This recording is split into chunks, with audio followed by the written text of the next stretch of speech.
मध्य प्रदेश में ओबीसी आरक्षण को लेकर पीसीसी चीफ कमलनाथ ने बीजेपी सरकार पर बड़ा आरोप लगाया है। कमलनाथ ने कहा है कि पंचायत चुनाव में ओबीसी आरक्षण पूरा नहीं मिला है और ओबीसी आरक्षण रद्द करने की राज्य सरकार ने सिफारिश की थी। पूरे प्रदेश में ओबीसी को सिर्फ 9 से 10% आरक्षण ही मिला है। कमलनाथ ने आंकड़े पेश करते हुए कहा है कि जिला पंचायत सदस्य के लिए प्रदेश में कुल 11.2% आरक्षण दिया गया है। कमलनाथ ने यह भी आरोप लगाया कि जनपद पंचायत सदस्यों के लिए 10 जिलों में ओबीसी का कोई आरक्षण नहीं हुआ है। कानून पास हुआ था जिसमें मैंने हाईलाइट किया कि 25% of seats for president of जिला panchayat shall be reserved for other backward classes.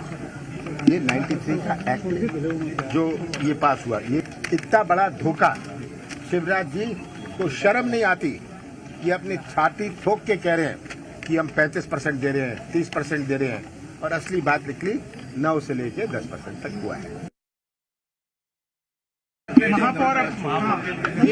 क्योंकि ये डरते हैं, पब्लिक का सामना करने से ये डर रहे हैं। मैं तो कहता हूँ हर चुनाव हुए पब्लिक से, आप मध्य प्रदेश की जनता तय करे। हाँ, आप तो ये प्रणाली बनाइए कि हमें मौका मिल जाए खरीदने का, सौदा करने का, दबाने का। जो भी पंच चुने जाएंगे, जो भी पार्षद चुने जाएंगे, उनको कैसे हम खरीद लें, कैसे दबा लें। सर, ग्राम पंचायत चुनाव की क्या तैयारी सर? ग्राम पंचायत हम कर रहे हैं। मैं दिन भर तो यही करता हूँ। ग्राम पंचायत चुनाव में हम दखल नहीं देना चाहते। नगरीय निकाय में हम जरूर अपना कुछ कैंडिडेट्स जो सही हुए, हाँ, उनको सपोर्ट करें। सर, विधायकों को जिम्मेदारी दी है विधायकों को। देखिए, हर विधायक की जिम्मेदारी है, वो भी अपना खाता लाएगा चुनाव के बाद, और वही उनके पत्री में लिखी जाएगी।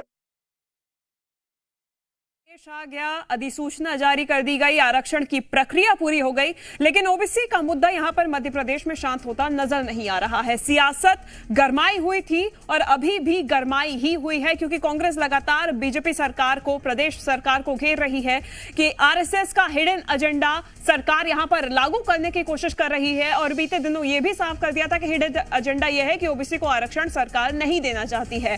आज कमलनाथ ने आंकड़े पेश किए हैं, 9 से 10% आरक्षण सरकार की तरफ से ओबीसी को दिया गया है। इस पंचायत चुनाव में लगातार ये देखा जा रहा था कि 27% की मांग हो रही थी। सर्वसम्मति से विधानसभा में ये पारित भी हुआ था, जिसके बाद 27% पर विपक्ष और पक्ष दोनों ही राजी हुए थे। सुप्रीम कोर्ट में लंबे समय तक ये पेच अटका हुआ था, जिसके बाद ये फैसला आया कि ओबीसी आरक्षण के साथ चुनाव होंगे। लेकिन बात यह रही कि निकायवार ही आरक्षण दिया जाएगा और 50% से ज्यादा ये आंकड़ा नहीं होना चाहिए। अब अधिसूचना जारी कर दी गई है, निकायों में आरक्षण की प्रक्रिया भी पूरी कर ली गई है, लेकिन अब कमलनाथ का दावा है कि केवल 9 से 10% ओबीसी को आरक्षण ही मिला है। हमारे साथ कांग्रेस से जेपी धनोपिया जी जुड़ गए हैं। जेपी जी, बहुत स्वागत है आपका। कमलनाथ जी ने ये आंकड़े पेश किए हैं, बोल रहे हैं 9 से 10% ही आरक्षण दिया गया है सरकार की तरफ से।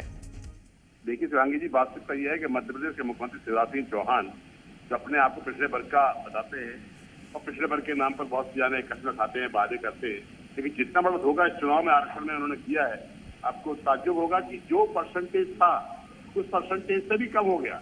जनपद के अंदर देखें, पंचायतों के अंदर देखें, वार्डों में देखें, हर जगह आरक्षण कम हो गया। अगर आपके आरक्षण देने की स्थिति 33% तक की थी तो फिर आपने कम कैसे कर दिया? कहीं ना कहीं धोखा दिया है ना, जनता को धोखा दिया। और धोखा कैसे दिया है?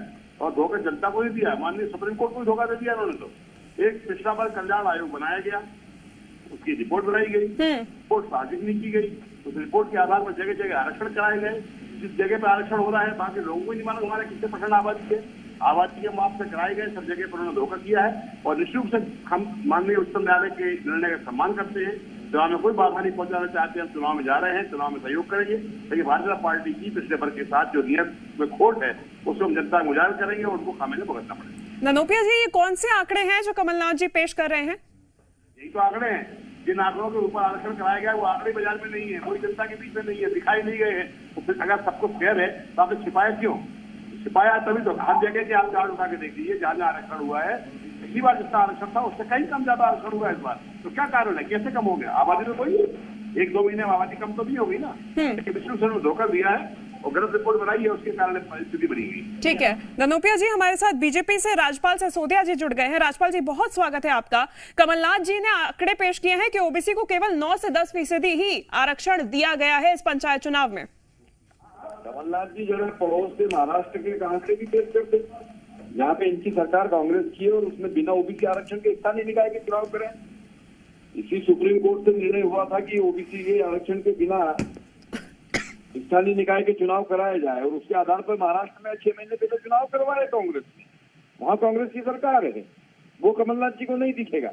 मध्य प्रदेश की सरकार ने मेमोरेंडम ऑफ अमेंडमेंट में गए, हम लोग मॉडिफिकेशन में गए, एप्लीकेशन ऑफ मॉडिफिकेशन में जाकर हमने जो है मध्य प्रदेश के अंदर जो निर्णय ये हो चुका था कि ओबीसी आरक्षण के बिना स्थानीय निकाय के चुनाव होंगे, पर शिवराज सिंह चौहान जी ने अपनी सरलता से, अपनी संवेदनशीलता से और ओबीसी वर्ग के अपनी प्रतिबद्धता के चलते उन्होंने जो है कोर्ट में पक्ष रखा और ओबीसी आरक्षण के साथ में मध्य प्रदेश में चुनाव हो रहे हैं।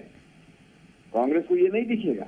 राजपाल कांग्रेस झूठे आंकड़े, कांग्रेस का ये कहना है कि आरक्षण तो दिया जा रहा है लेकिन बात 27% की हुई थी, आंकड़े ये लोग पेश कर रहे हैं 9 से 10% के। देखिए, कांग्रेस ने तो पहले भी 27% आरक्षण के समय भी विधानसभा के अंदर गलत आंकड़े पेश करे जो रिकॉर्ड के ऊपर थे। 8 जुलाई 2019 का जो पत्र है जिसमें 27% आरक्षण की बात की है, उस पत्र पे गोविंद सिंह जी के हस्ताक्षर और विधानसभा में ये जानकारी दी गई है कि मध्य प्रदेश के अंदर 27% आरक्षण दिया जाए, 27% ओबीसी की जनसंख्या को, जबकि उस समय पे जनसंख्या ओबीसी की 48% से ऊपर थी। तो ये तो गलत आंकड़े पेश करने में माहिर लोग हैं। ये कमलनाथ जी तो सदन में ऑन रिकॉर्ड गलत आंकड़े पेश करते हैं, इनके आंकड़ों पे क्या भरोसा करना। हमने मध्य प्रदेश के अंदर आरक्षण ओबीसी आरक्षण के साथ है किया है। ठीक है धनोपिया जी, लगातार आरोप प्रत्यारोप तो चलता है यहाँ पर और लगातार जारी भी है, लेकिन अब कांग्रेस आगे क्या करेगी? आपका कहना है कि केवल 9 या 10% ही आरक्षण दिया गया है, तो कांग्रेस की तरफ से अब आगे क्या किया जाएगा? जो हमारे आदरणीय अध्यक्ष कमलनाथ जी ने पहले ही घोषणा की है कि हम 27% आरक्षण हमारे सारे उन साथियों को देंगे जो पिछले वर्ष को बिलोंग करते हैं और माननीय उच्चतम न्यायालय की भावना अनुसार चुनाव में सहयोग करेंगे। हम चुनाव रुकवाने में पहले इंटरेस्टेड थे, आज है तो भारतीय जनता पार्टी कारनामे और काले झंडे जो है जनता के सामने है, इसलिए वो चाहते हैं कि चुनाव पोस्टपोन हो जाए, लेकिन हम चाहते हैं चुनाव हो, इसलिए हम हर चीज को सहन करेंगे। राजपाल जी, बड़ा आरोप यहाँ पे धनोपिया जी लगा रहे हैं कि आप लगातार कोशिश कर रहे हैं कि चुनाव टलते जाए, पोस्टपोन हो जाए। जेपी धनोपिया जी सरेआम झूठ बोल रहे हैं। जो वकील से चुनाव रुकाने का मेंबर का उम्मीदवार बनाया है, विवेक तन्खा जो राज्यसभा के सदस्य थे और अभी फिर कांग्रेस के उम्मीदवार बने राज्यसभा के लिए, उन्होंने पिटीशन पर पैरवी करके चुनाव रुकाए हैं। धनोपिया जी क्या बोलेंगे इसके बारे में? धनोपिया जी, नहीं, ये मैं वही तो आपसे कह रहा हूँ कि माननीय उच्चतम न्यायालय में जो आदेश हुए थे उस आदेशों को पालन करना पार्टी का कर्तव्य है, परम धर्म है, हम कर रहे हैं। देखिए, भारतीय पार्टी चाह रही है किस तरह से बोल रहे हैं कि जो चुनाव है पोस्टपोन हो जाए। आप झूठ क्यों बोल रहे हैं? चुनाव आयोग जाता है, शिकायत करते हैं तो सरकार आपकी, लोग आपके वोट कर गए, कैसे हो सकता है? ये प्रोवोक कर रहे हैं। झूठ क्यों बोल रहे हैं? विवेक तन्खा से क्या लगता है आपका कि अब वो आपके उम्मीदवार नहीं है राज्यसभा में? क्या वो चुनाव रुके थे उस पिटीशन के वकील नहीं थे? आकाश हमारे जी मीडिया संवाददाता हमारे साथ जुड़े हुए हैं, सवाल करना चाहते हैं। आकाश, सवाल लीजिए अपना। राजपाल जी, सरकार तो दावा कर रही थी 35% तक आरक्षण मिलेगा, कमलनाथ आंकड़े निकाल कर ले आए, कह रहे हैं 10 जिलों में तो आरक्षण ही नहीं मिला है, 9 से 10% आरक्षण मिला है। सरकार धोखा करके खुद अपनी पीठ थपथपा रही है, क्या कहेंगे? कमलनाथ जी झूठे हैं, झूठ बोल रहे हैं।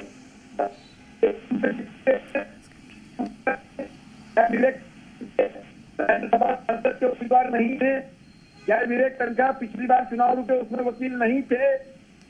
तो ये झूठे लोग हैं, झूठे आंकड़े हैं, झूठी बातें हैं। मध्य प्रदेश का ओबीसी वर्ग भारतीय जनता पार्टी के साथ है, था, है और रहेगा। इसलिए ये कांग्रेस मित्र सरकार महाराष्ट्र में है, उन्होंने वहां पे ओबीसी के आरक्षण के बिना चुनाव कराए हैं।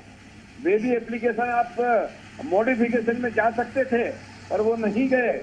जब मध्य प्रदेश में परिस्थिति बनी तो शिवराज सिंह चौहान जी ने ओबीसी वर्ग के साथ में चुनाव कराने का जो अपना संकल्प था वो सुप्रीम कोर्ट। ठीक है राजपाल जी, धनोपिया जी, आप लोग